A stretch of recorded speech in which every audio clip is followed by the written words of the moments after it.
વિચાર મનમાં કરે છે કે દીકરી કાલ મોટી થઈ જાય, આપણી પાસે પૈસા છે નથી અને લગ્ન કેવી રીતે કરીશું. પણ જેમ દીકરી 5 વર્ષની 7 વર્ષની થઈ ગઈ અને પછી બેના મનમાં આમ થઈ ગયું કે હવે એના લગ્ન કેમ કરવા, પૈસા છે નથી. પણ બે દંપતી મનમાં વિચાર કરે છે, પથ્થર જેવું હૃદય કરીને કહે છે. એનો બાપ કહે કે હું દીકરીને જંગલમાં લઈ જાઉં, અહીંયા મારી આવું એટલે આ કોઈને ખબર ન પડે અને આપણા પ્રતિ આ બોજ હળકો થઈ જાય. દીકરીને હારે લીધી 7 વર્ષની દીકરીને, ત્રિકમ લીધું ખાડો ખોદવા માટે, બાબડો લીધો, તગારું લીધું અને દીકરીને કહે છે હાલ બેટા આપણે જંગલમાં લાકડા લેવા જઈએ છીએ. તો કે પપ્પા આને શું કરશો? તો કે આ કોઈ મૂળી આવે ને કાઢવા પડે ને બેટા.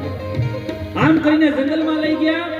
પણ બાપે મનમાં વિચાર કર્યો કે કદાચ હું દીકરીને પહેલા મારી નાખું તો પછી મારા ખાડો ન ખોદાય, પહેલા ખાડો ખોદી દઉં પછી દીકરીને મારું અને દીકરીને ઝાડવા નીચે બેહાડી અને બાપ ખાડો ખોદે છે. પણ ચૈત્ર મહિનાનો તાપ પડે છે, બાપને પરસેવો વળી ગયો. એ દીકરી પોતાના ધૂળવાળા ફરાકથી ઊભી થઈ અને બાપનું મોઢું લૂછે, બાપુ તમે બેહી જાઓ, હું ખાડો ખોદું. દીકરીને ખબર નથી કે મારા માટે ખાડો તૈયાર છે.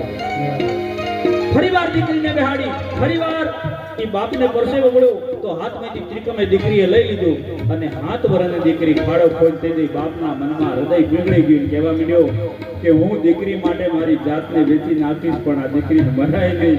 એ પાછી દીકરીને લાવ્યો. એ દીકરીને બાપનો પ્રેમ છે. બાપ ખમ્મા ગણી મારી દીકરીને ખમ્મા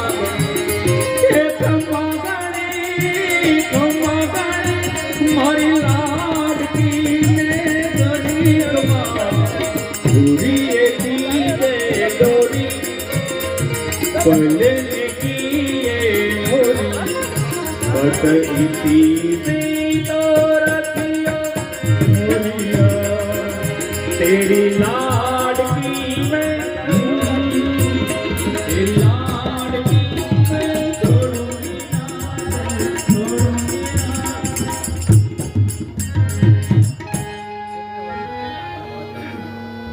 ભલે રામચંદ્ર ભગવાન की સુંદર મજાના ભગવાન જાનકીને વિદાય અર્પણ કરાવી.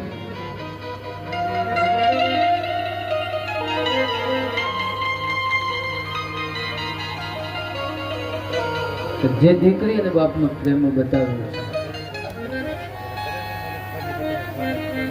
દીકરી તો એમ કહેવામાં આવે કે જ્યાં સુધી જો જોઈએ ને તો એની તો કોઈ વ્યાખ્યા જ નથી બતાવી.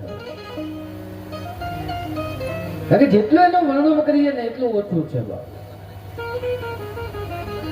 તમે